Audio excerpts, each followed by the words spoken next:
আজকের রেসিপি কচুরলতি চিংড়ি মাছের পাতুরি। এর জন্য আমি একটা বোলের মধ্যে কচুরলতি এবং চিংড়ি মাছ নিয়ে নিয়েছি। এর মধ্যে দিয়ে দিয়েছি পরিমাণ মতো নুন এবং কেটে রাখা পেঁয়াজ আর চিড়ে রাখা কাঁচা লঙ্কার মধ্যে দিয়ে দিয়েছি। দিয়ে দিলাম 1 চামচ হলুদের গুঁড়ো, 1 চামচ কাশ্মীরি মির্চের গুঁড়ো এবং পরিমাণ মতো ঝাল লঙ্কার গুঁড়ো। দিয়ে দিচ্ছি এর মধ্যে জিরের গুঁড়ো এবং সর্ষের তেল, একটু বেশি দিতে হবে।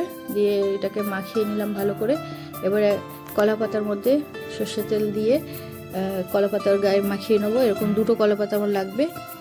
এরপরে আমি তাওয়া গরম করে এর মধ্যে প্রথমে একটা এমনি নর্মাল কলা পাতা দিলাম, এর উপরে একটা তেল লাগানো কলা পাতা আমি দিয়ে এর মধ্যে সব মেখে রাখা মিশ্রণটিকে আমি এর মধ্যে দিয়ে দেবো। সেই কচুরলতিগুলোকে ভালো করে দিয়ে এটাকে আমি 5 মিনিটের জন্য ঢেকে দেবো।